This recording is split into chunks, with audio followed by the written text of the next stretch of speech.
Histórias de coming of age existem aos montes e desde sempre. No bom português, que são basicamente histórias de amadurecimento. E eu acho que algo que fascina tanto diretores e roteiristas a contarem esse tipo de história é que normalmente elas possuem um arco de desenvolvimento bem definido. E bom, eu fiz um vídeo falando como a filmografia do Taika Waititi reflete isso. Porém, eu acho interessante mudar o foco para falar especificamente sobre a Greta Gerwig, cuja sua filmografia aqui contém 3 filmes dirigidos por ela, possuem essa característica também de serem histórias de amadurecimento, mas indo mais no fundo no conceito da palavra, são histórias de transformação, onde as suas protagonistas anseiam sair do lugar em que elas se encontram. E para falar mais sobre isso, eu vou falar tanto sobre Lady Bird quanto Adoráveis Mulheres, quanto Barbie, com spoilers, então fica o aviso. Começando por Lady Bird, de 2017, que temos a Christine McPherson, que prefere ser chamada de Lady Bird quanto protagonista, que essa jovem que está ali no último ano do colégio está prestes a ir fazer faculdade, só que a vontade dela é fazer faculdade fora de Sacramento, que é a cidade onde ela basicamente viveu a vida toda. Na época que o filme saiu, eu não saí apaixonado por Lady Bird, mas eu acho que sem sombra de dúvida, entre os 3 da Greta, esse é o que mais exala essa questão de ser um coming of age mais tradicional, no sentido da palavra mesmo, de ser essa história de alguém que está ali saindo de uma fase mais jovem da vida, saindo dessa fase mais adolescente para entrar numa fase mais adulta, e como que disso dentro de Lady Bird tá muito esse anseio quase que universal de a gente, quanto jovem, achar que sair de casa quer dizer necessariamente crescer. E como muito dessa ânsia da Lady Bird de querer sair de casa resvala numa outra temática que é presente nos outros filmes da Greta também, que são relações familiares, sobretudo relação entre mãe e filha, que aqui dentro desse filme tem essa questão da Lady Bird com a Marion, que é essa mãe dela, e como que as duas têm uma relação muito de atrito, que normalmente elas estão se bicando, elas não concordam em muitas coisas, mas eventualmente elas conseguem chegar num consenso e voltar meio que para o mesmo lugar.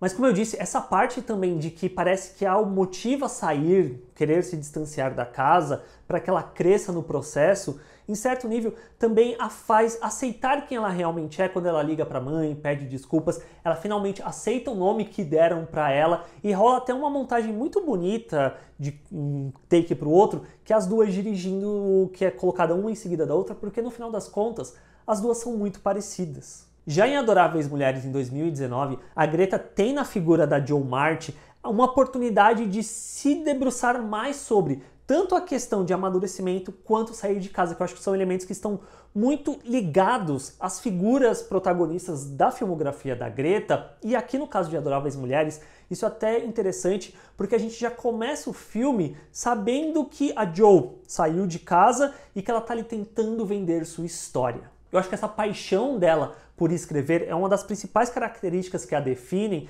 que serve como essa força para ela passar por esse processo de transformação, de querer sair de casa em busca de poder fazer aquilo que ela gosta. Aliás, onde eu sinto que também nessas jornadas de amadurecimento da Greta envolve muito uma questão de autoaceitação também. No caso da Lady Bird, como eu já citei dentro desse vídeo, ali no finalmente do filme, quanto no caso da própria Jo March, que rola um momento ali do Adoráveis Mulheres, que ela questiona se realmente é isso, se ela não tem que ficar com o Laurie e tal, só que eventualmente ela segue o desejo dela de criar o livro dela, de vender a história que ela quis escrever, que acaba sendo muito uma visão da própria Greta, pelo que eu pesquisei, e também que liga-se muito com o próprio desejo da autora do Adoráveis Mulheres originalmente, de querer que a história seja sobre a personagem e o livro, e não exatamente sobre um garoto. E se você pensou em Barbie, eu diria que não é por acaso. Eu acho que há uma certa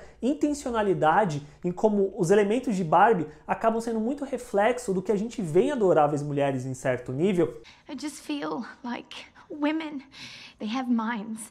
And they have souls as well as just hearts. And they've got ambition and they've got talent as well as just beauty. And I'm so sick of people saying that love is just all a woman is fit for. I'm so sick of it. E aí a questão familiar também faz-se presente aqui em Adoráveis Mulheres, mas não tanto pela perspectiva de mãe e filha, porque eu sinto que a figura materna de Adoráveis Mulheres, ela é muito mais compreensiva com as filhas dela. Muito talvez da questão ruidosa esteja na relação entre a personagem da Saoirse Ronan e da Florence Pugh do que exatamente na figura da mãe. Já a Barbie, ao meu ver, surge como uma amálgama do que Lady Bird e Adoráveis Mulheres faz, porque na figura da Barbie estereotipada, a gente tem essa saída de casa inicialmente, porque ela quer que as coisas voltem a ser ao normal, tudo volte a ser perfeito como era inicialmente. Só que no processo dela sair, ela começa a mudar quem ela é também. Então eu diria que nesse sentido, Barbie seja a coisa mais literal que eu posso falar em relação a ser uma jornada de transformação mesmo, dela deixar de ser uma boneca para se tornar uma humana e nesse processo de amadurecimento que ela vai passando ao longo desse filme. Eu acho interessante como a Greta trabalha isso, porque parece que existe um desejo inerente às suas protagonistas quererem sair do lugar, porque isso faz parte do processo de amadurecimento delas, como se todas estivessem dentro de caixas que elas crescem a um ponto de não caberem mais ali dentro, de se tornar aquele desconfortável e o que faz com que elas saiam nessa jornada de encontrar um outro lugar ao qual elas pertençam. E rever tanto Lady Bird quanto Adoráveis Mulheres após assistir Barbie é um exercício interessante e curioso de ver como as temáticas femininas, que é algo muito inerente na filmografia da Greta também, está presente em maior e menor escala nesses filmes citados. Que a Barbie acaba resgatando e apresentando talvez de uma forma muito maior para um grande público nesse sentido. Em Lady Bird tem a questão da Christine pedir desculpa para a mãe por não ser perfeita, que liga-se diretamente, ao meu ver, com a Barbie dentro do filme dela, buscando ser perfeita novamente pela perspectiva que ela achava que deveria ser. Ou também no caso da mãe dizendo que ela apenas quer que a filha seja a melhor versão dela mesma, o que liga-se muito com o clímax da Ruth com a Barbie também, da Ruth quanto a criadora e a Barbie quanto a criação, só que também liga-se nesse sentido muito com essa questão familiar de mãe e filha, que também está presente na relação da Glória com a Sasha, mas eu acho que é um elemento que o Barbie, infelizmente, não explora muito bem quanto, por exemplo, Adoráveis Mulheres ou até mesmo Lady Bird. E o cerne de Barbie relacionado ao feminismo também é muito presente em Adoráveis Mulheres e talvez muito mais pungente também do que em Lady Bird, tanto por conta da época, mas como existem falas dentro desse filme que ressaltam isso muito mais. No caso da Maggie falando para Joe como não se portar ali quando elas vão para uma festa. E a questão da Amy falando com o Laurie sobre mulheres e dinheiro naquela época, delas terem o controle sobre isso ou não. Tudo isso é refletido no clímax de Barbie, não exatamente o clímax, mas ali no momento em que a Glória tá falando sobre ser mulher na sociedade, como são coisas que se ligam muito intrinsecamente. Something that was really important to me and that Gloria, played by America Ferrera, really articulates is this like, there's no way to do it right. And I think I sense that there's now, for a lot of girls, and not just girls, for boys too, this sense of like, you have to be so extraordinary all the time, and it's almost like that's how you earn your right to be somewhere. And I feel like I want to give people, and girls, but people, a sense of like, you're okay and you have value just as you are. E é interessante analisar os filmes da Greta nesse sentido, porque ela evolui as narrativas e por consequência as suas personagens nesse processo de amadurecimento, de autoaceitação, em que elas buscam encontrar a própria voz, desafiando certas esferas sociais que veem elas de uma forma e esperam que elas se comportem de alguma forma. Seja a Lady Bird numa esfera mais familiar, seja a Joe relacionado à profissão dela e a Barbie quanto à sociedade patriarcal mesmo. E como a Greta vai se desafiando nesse processo, indo ali do 2002, 2003, que é quando se passa a Lady Bird, pro 1800 de Adoráveis Mulheres, e no caso de Barbie, ela não necessariamente está explorando essas temáticas através de uma época, mas sim através de ícones e símbolos, que são coisas que podem ser justamente eternas e atemporais, e é justamente nisso que ela entra no questionamento tanto de conceito de feminismo, mas também de amadurecimento da sua protagonista. I think that in a way, symbols like Barbie are important to be able to reflect back the enoughness of just being a girl, being a woman, being a person. And I think that's what I wanted to sort of explore in this movie, because Barbie's for so long been a symbol of the thing you could never be.